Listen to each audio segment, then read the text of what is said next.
வணக்கம். வெல்டன் தமிழ். நான் உங்கள் முத்துகணேஷ். நம்ம சேனலை இதுக்கு முன்னாடி சப்ஸ்கிரைப் பண்ணாதவங்க சப்ஸ்கிரைப் பண்ணிக்கோங்க. இப்போ நான் உங்களுக்கு ஒரு முக்கியமான விஷயத்த சொல்ல போகிறேன். இப்போ பார்த்தீங்கன்னா இந்த கொடி பார்த்தீங்கன்னா இது சாதாரண ஒரு கொடின்னு நினைக்காதீங்க. இது ஒரு வகையான கருணைக்கிழங்கு கொடி அப்படின்னு சொல்லுவாங்க.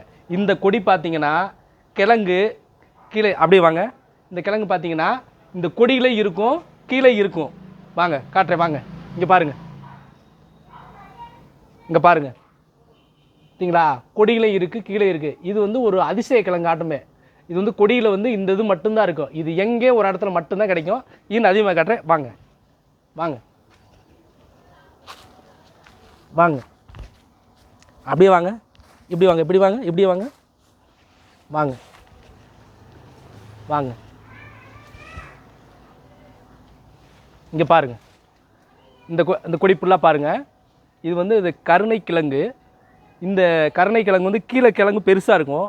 இது கொடியிலையும் வருங்க. இது அப்படியே நம்ம இந்த கிழங்கு அவிச்சு சாப்பிடலாம். இங்கே பாருங்கள், இங்கே பாருங்கள் எப்படி தொங்குது பாருங்கள். இங்கே பாருங்கள், கருணைக்கிழங்கு. இது கருணைக்கிழங்கு அப்படின்னு சொல்லுவாங்க. இந்த கிழங்கு பச்சையாகவும் சாப்பிட்லாமுங்க. பார்த்தீங்கன்னா ஒரே நிமிஷம் பாருங்கள். இந்த இந்த கிழங்கு பிடிங்க, உங்களுக்கு சாப்பிட்டு காட்டுறேன் பாருங்கள். இதே நம்ம வெளியில் விற்கிறாங்க பார்த்தீங்களா, கடைகளில், மார்க்கெட்டில்.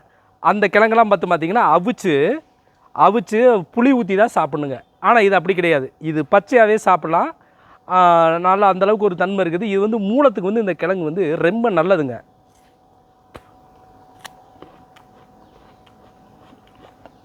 மணமணன்னு இருக்கு. இருந்தாலும் சாப்பிட்றதுக்கு தான் மணமணன்னு இருக்குங்க. இது அவிச்சு குழம்பு வச்சு நல்லா சாப்பிட்டாங்க. இப்போ தான் இது இந்த கொடி பார்த்தீங்கன்னா இப்போ தான் ஒரு போட்டு ஒரு 3 மாதம் தான் இருக்கும். இது 5 மாதம் ஆனால் தான் இந்த கிழங்கு வெட்ட முடியும். இந்த கொடியெல்லாம் பழுத்து இதாயிரும். அதுக்கப்புறம் கீழே பெருசாக இருக்கும். இந்த இந்த இந்த கிழங்கு பார்த்தீங்கன்னா இதை பிடிங்க, நம்ம அவிச்சு சாப்பிட்லாம், குழம்பு வச்சு சாப்பிட்லாம், புளி ஊற்றி சாப்பிட்லாம். நல்லா டேஸ்ட்டாக இருக்கும். பொரியல் பண்ணி சாப்பிட்லாம், அவ்வளோ டேஸ்ட்டாக இருக்கும். கண்டிப்பாக இந்த சேனல் இந்த கிழங்கு உங்களுக்கு செஞ்சிங்கன்னா உங்களுக்கு நல்ல பலன் கொடுக்கும். மறுபடியும் உங்களை வேறு ஒரு வீடியோவில் சந்திக்கிறேன். நண்பர்களே, வணக்கம்.